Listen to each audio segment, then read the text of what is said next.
So, good morning, everyone.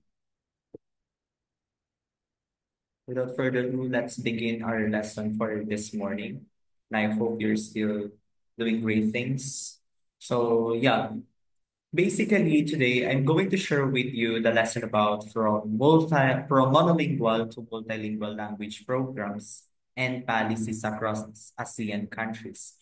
As we know, language planning is a deliberate effort by the authorities or communities to influence the function, structure, or acquisition of language within a specific region, often involving the decision about language standardization, status, and corpus, kung paano siya binubuo. And at the same time, what's the role of the communities in the language planning, something like that. And how multilingual education as well as multilingual language programs are necessary when it comes to language learning and education. So language policies class, as we know, are made for, several reasons. First, yung cultural preservation. Ano ba yung role niya? From the term itself, cultural preservation, it is, closely tied to culture and identity. The policies help preserve language, especially those that are endangered or at risk. O kaya yung mga nagde-disappear. As it ensures the cultural heritage in maintaining the language for future generations. And at the same time, meron din tayong national unity and communication in multilingual countries, yung language policies can promote a common language to facilitate communication, yung social cohesion, and the national unity. That may allow people from different linguistic backgrounds to interact more easily. From the term itself kasi, national unity and communication. Ibig sabihin, this promotes solidarity, camaraderie, and yung unity para sa lahat ng mga tao since it serves as a way or a medium for communication. Another thing that you must keep in mind is yung how it is, created dahil yung language policies natin could also be used for, education and access to resources. Since language policy can ensure that students have access to education in their native or official language that gives them access to wider knowledge and opportunities. As you can see, if someone is really knowledgeable in terms of speaking language as means of communication, English language rather as means of communication, that particular person could be able to communicate in other countries with different culture backgrounds and languages. Dahil nga sa paggagamit natin ng wikang Ingles, mas mabilis sa atin na makipagkomunikasyon or makipag-interact sa iba't ibang mundo at sa iba't ibang tao regardless on their geographical location. That's the importance and purpose of language policies. Now, let's find out kung ano ba talagang importansya ng language policies and programs pagdating sa ASEAN countries. First, let's identify the learning objectives of this lesson. Basically, at the end of this lesson, the students should be able to know what language programs are implemented throughout different ASEAN countries. And at the same time, know what language policies are implemented throughout different countries. Now, let's unlock those objectives class with understanding interest we uh, as we try to understand the implemented policies and at the same time yung guidelines, ano ba yung mga lengguwahe na ginagamit nila in a specific region, country, something like that. Now, what are language programs? Well, in the context of education class, language program relate to particular curricula, initiative, or countries that are intended to teach and improve students' language skills.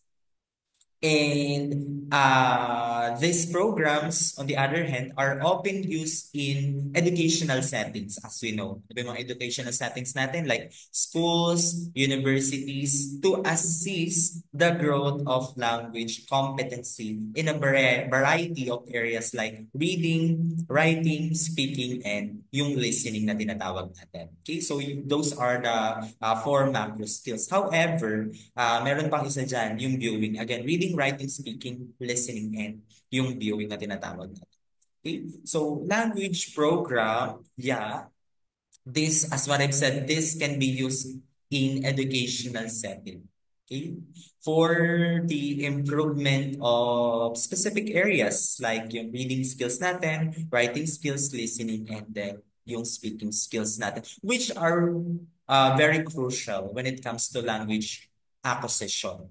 Dahil, syempre, para mas lalo natin maunawaan at ma-acquire ang isang lengguwahe, we must first understand how it is used. And at the same time, yung policies, ano ba yung pinakang purpose niya?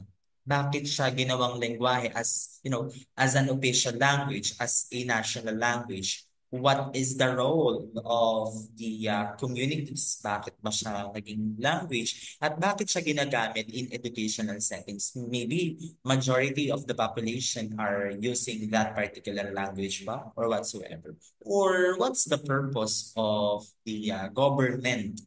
What's their role ng government pagdating sa language policy and plan?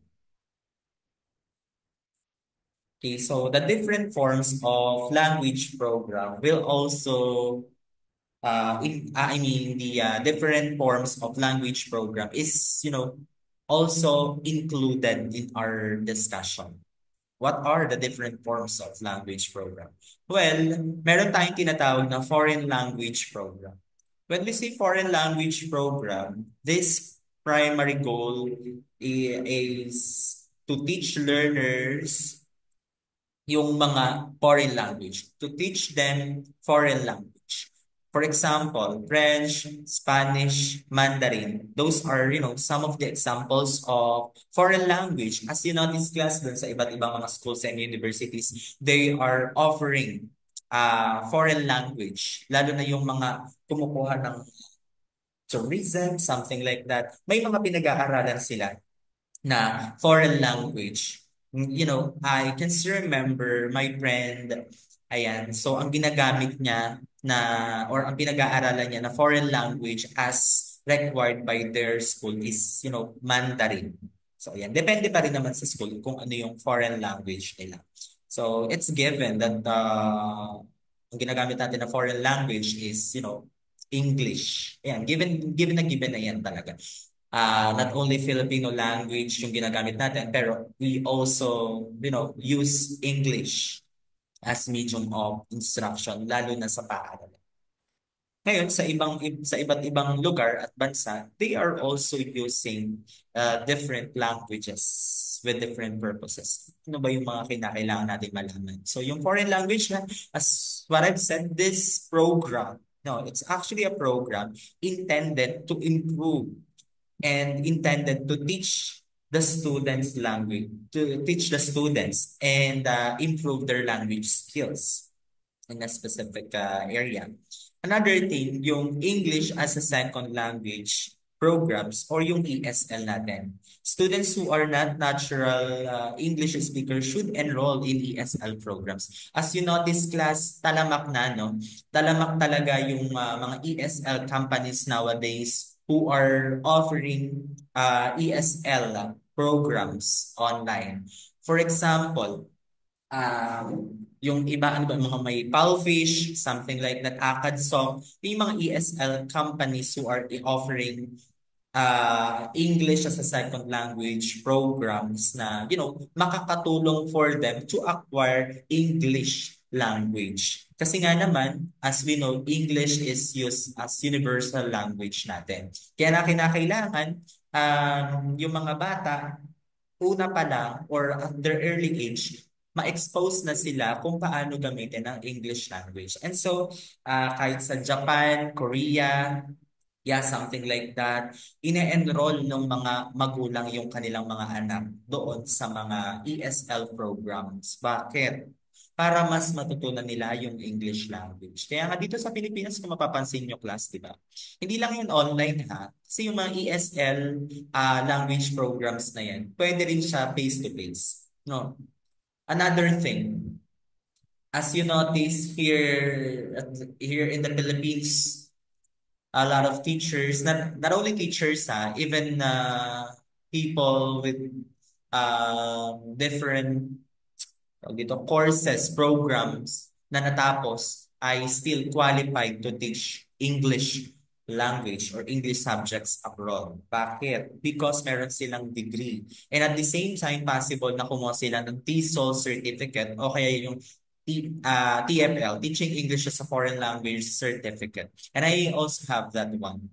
Kaya pwede na rin magturo si sir kahit wala pang license noon. Pwede nang magturo ng mga ESL learners natin. And I hope you have that one too. Kung TESOL man yan, much better. Or TFL, it's up to you. Mas maganda kung meron kayo niyan. English majors. Ngayon, kahit na sabihin natin na you're still studying, but if you have that certificate, it's very easy for you to earn money online. Lalo na kapag ka mag-a-apply ka and you'll just consider to apply in different, ESL companies. Lalo na yung mga nag-offer ng mga ESL programs. Okay? So, yeah. Ano ba yung mga ano natin, mga ESL programs natin? Marami. Ano ba yung na pinakang goal niyan? Well, the main goal of ESL program is for the learner's development when it comes to grammar, yung rules, the composition, vocabulary, pronunciation, and at the same time, yung comprehension nila are all improved with the aid of applications or yung programs na tinatawag natin. Napakabilis matuto ng mga bata nowadays. Even nga sa pagnood ng video on YouTube, mas napapabilis yung pag-acquire nila ng English language. Pero it would be better if the students will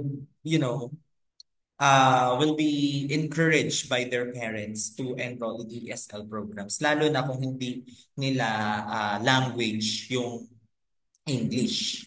Baka kasi yung iba, yung English language is, foreign language lang talaga sa kanila. Yeah, it's a foreign language, pero hindi karaniwang ginagamit sa kanila. Unlike dito sa Pilipinas, di ba? We are using English and Filipino languages sa pagtuturo as media of instruction.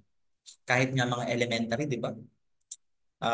Grade 1, kahit mga baby pa, mga magaling ng magsalita ng Ingles dahil sa kanilang mga magulang and other ways of acquiring the language. Okay. So, next one is the English Language Arts or ELA programs. Ano bang meron dyan? So, yeah, in this part, yung reading, writing, speaking, listening abilities are all integrated into ELA programs, yung holistic approach to language instruction. So, class, it means through literary analysis, writing exercises, class debates, and presentational activities. Well, this program seeks to enhance students' literacy and critical thinking skills. As you notice, napakaganda ng ELA program. Napakaganda. Since it aims to improve the reading, writing, speaking, and listening abilities of an individual through different, exercises, literary analysis, through mga literary analysis based on its literary devices, forms, ano pa, maraming mga consideration when it comes to literary analysis. Pwede kang gumamit ng literary approaches in writing. Pwede siyang feminism, Marxism, something like that. Marxist criticism, ano pa ba? Ano ba nga ba yun? Nature, formalism, So marami pa. I forgot those literary approaches in writing. However, you will learn a lot of things about that kapag nag-take na kayo ng uh, yung ating literary criticism. So, itong again, ELA programs, yeah, this is an example of holistic approach to language instruction, where in different activities, strategies are considered for language acquisition and learning. Next one is yung bilingual and dual language programs. Bilingual and dual language program. Number term itself, bilingual. So, ibig sabihin dalawa, bi. Programs that are bilingual or duolingual often teach the students native language as well as the intended language na inakanila. So while preserving and honoring the cultural origins of the students. The objective, class is to promote bilingualism and biliteracy.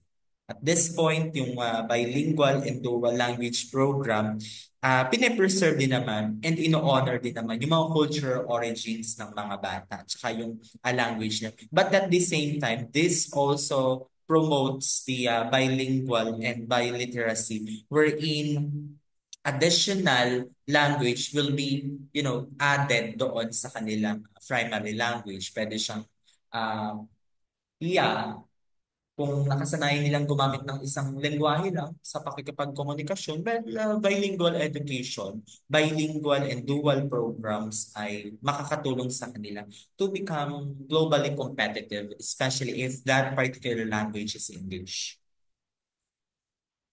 Another thing, yung literacy program. So, malipat ayan. So, sa literacy program na tinatawag, class, these initiatives concentrate particularly on enhancing writing, reading abilities. They might include phonetics, ayan.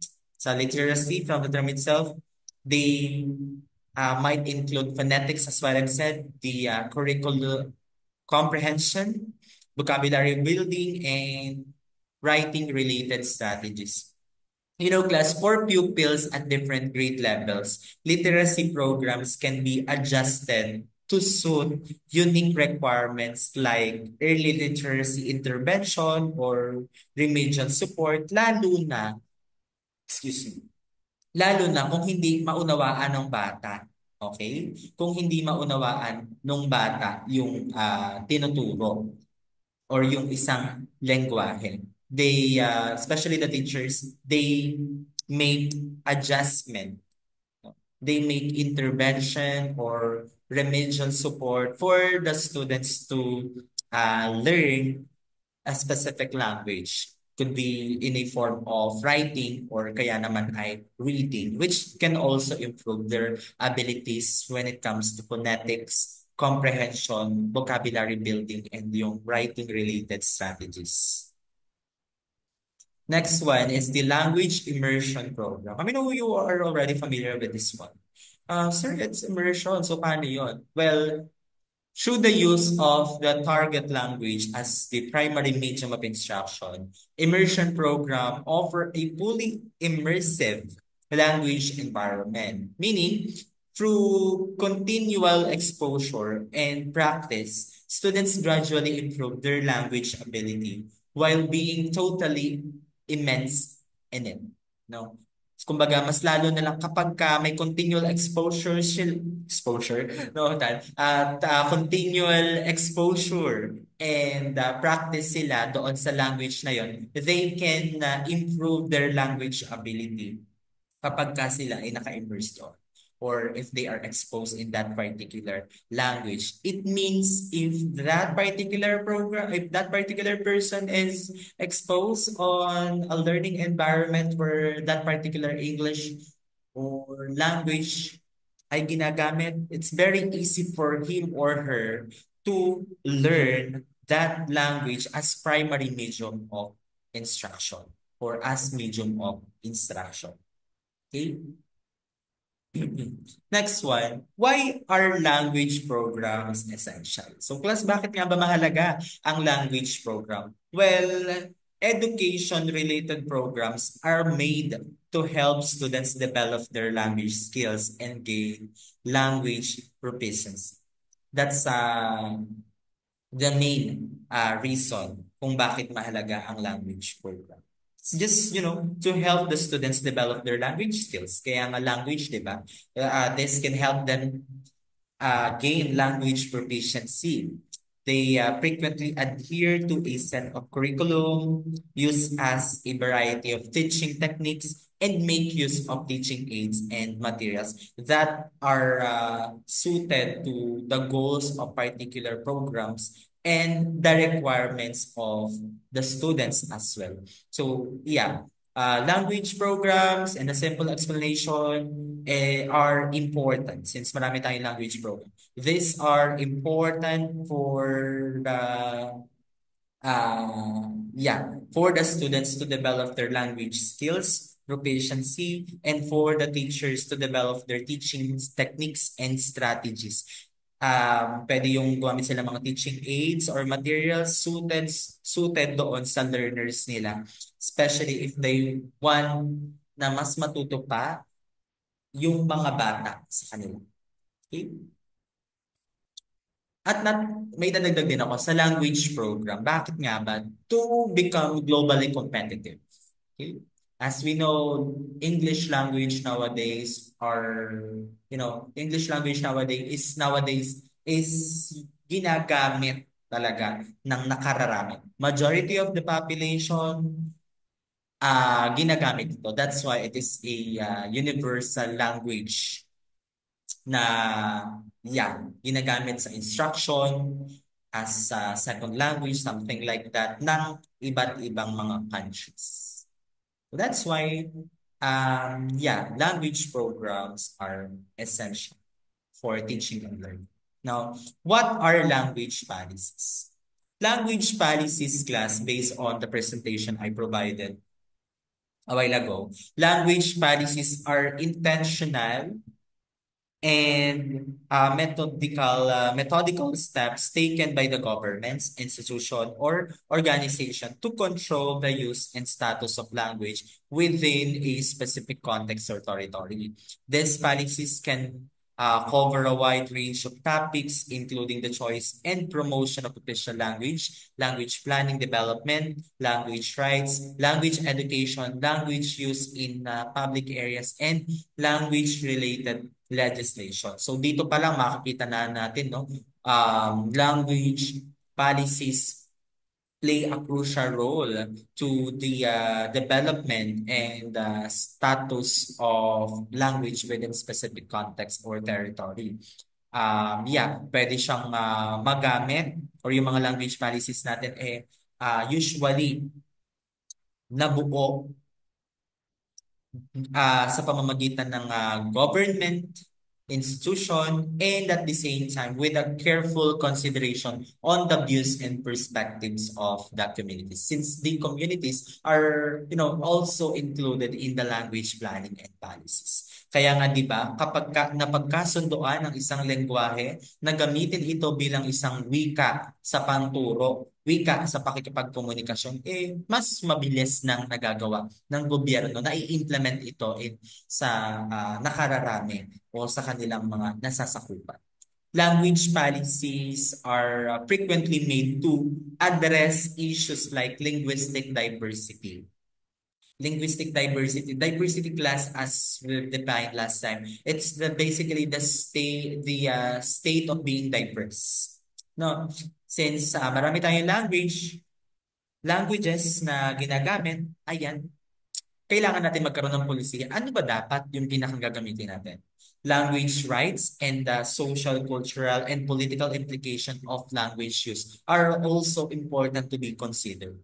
They can put into an action on a variety of skills, including yung mga national, regional, local ones. Ayan. So kagaya sa atin sa Pilipinas, we also have national and official language. Ganon din sa ibang bansa. since those languages may be influenced by the things like the historical, socio-political, and economic considerations. Since nga, um, yeah, kaya usually ginagamit ang isang lengguwahe, it's basically based on its history and socio-political context. Possible din naman na ginagamit siya because majority of the population are using them. Okay, majority of the populations are using them. Language policy may work toward a variety of objectives as well, including the promotion, ano tawag dito, preservation of the particular language or languages, protection of linguistic rights and equality, and at the same time, for common understanding. Alam ka naman makikipag-communicate ka sa iba na hindi nagkakaunawaan, di ba? So that's why language policies are made. The official language recognition, tsaka for official language recognition, tsaka language planning programs, bilingual, and whatsoever, yan, ginagamit siya.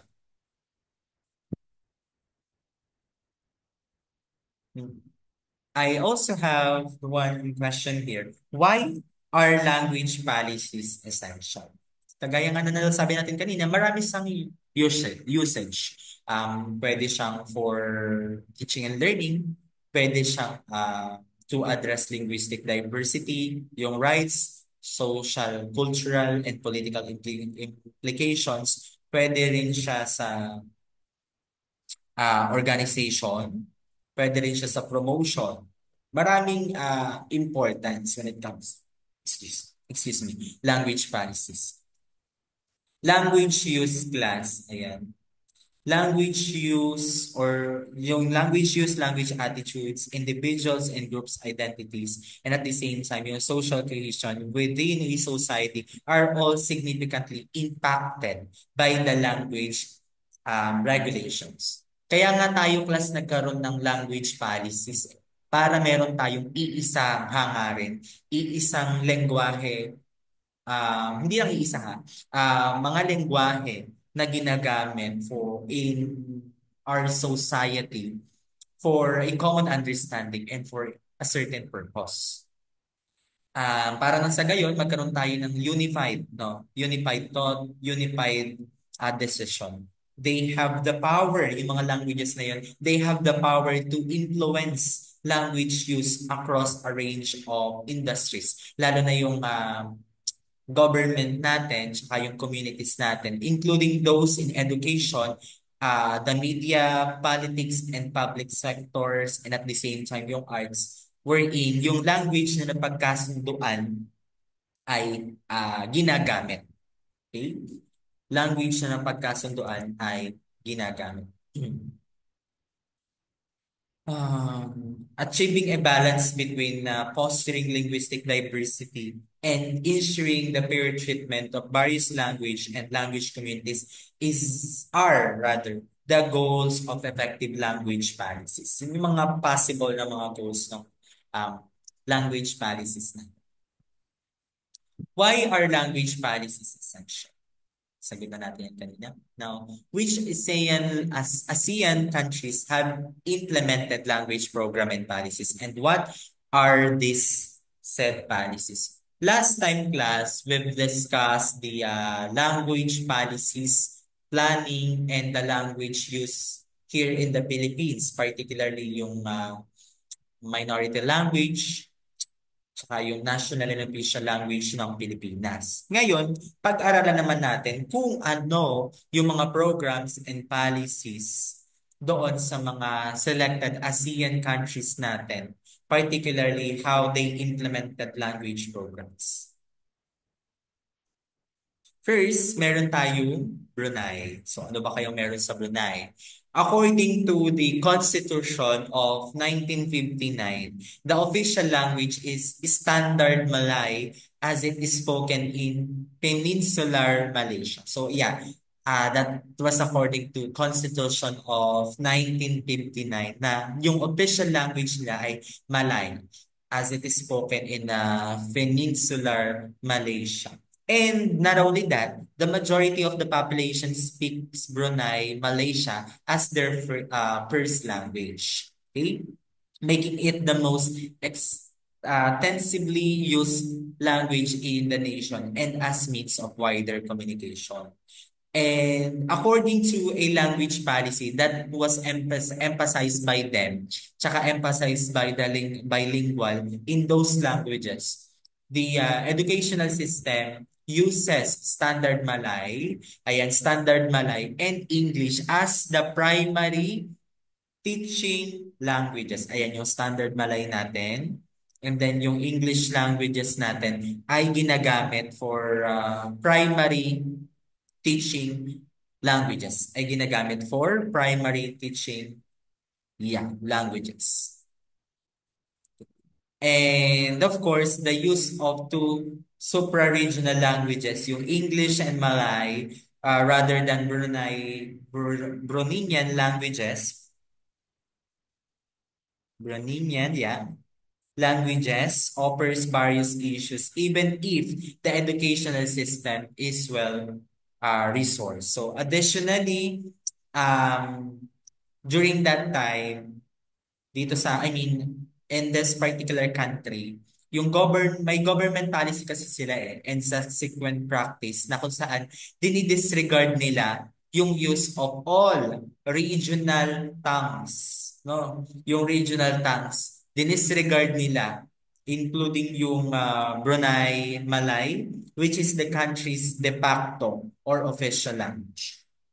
Local language used in the classroom is forbidden by the law.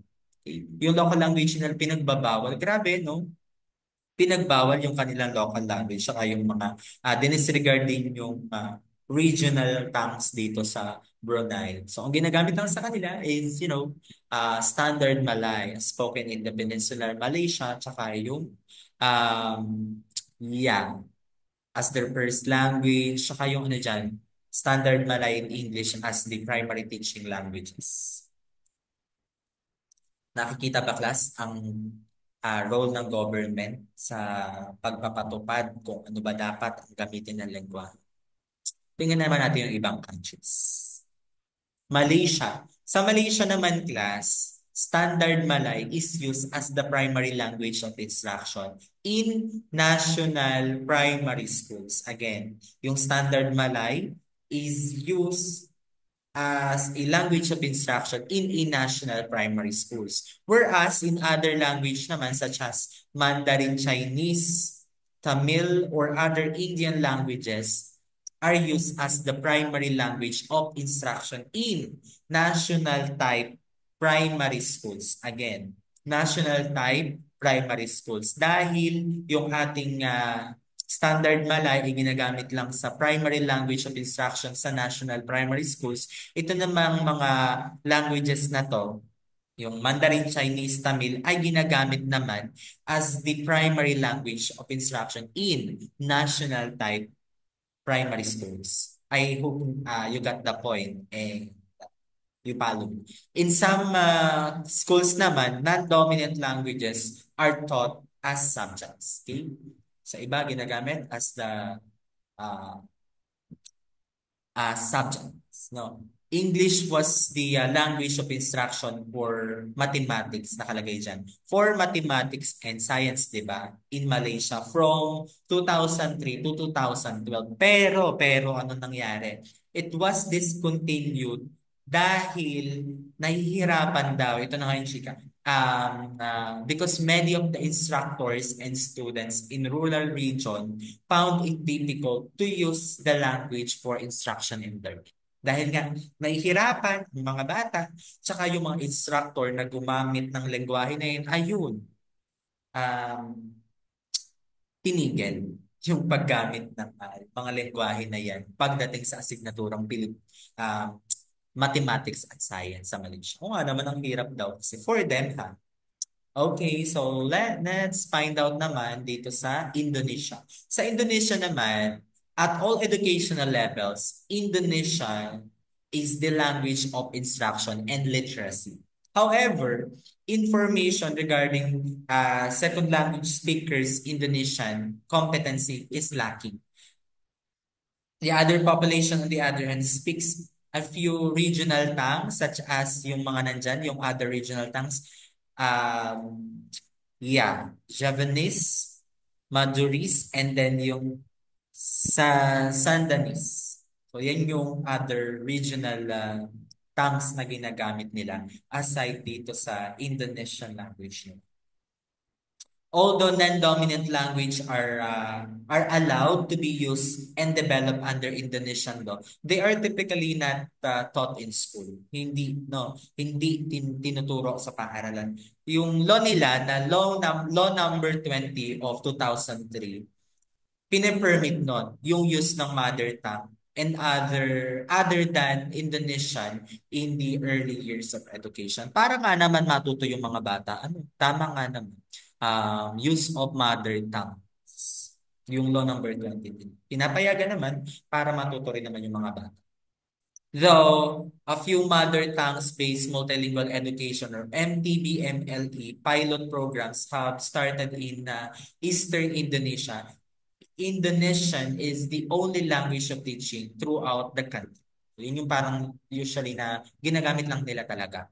Even though na-recognize din naman or under the law number 20, pinermit pa rin yung mother tongue. Pero sabi nga, Indonesian is the only language of teaching throughout the country. It's good pa rin naman. Still, they recognize yung kanilang, mother tongue ng mga bata. Next one is yung Cambodia. Sa Cambodia, Khmer, ayan. Yung pinakang ginagamit nila, Khmer, ayan. Khmer is the right pronunciation for that. Khmer is designed as the official language in the Constitution from 1993.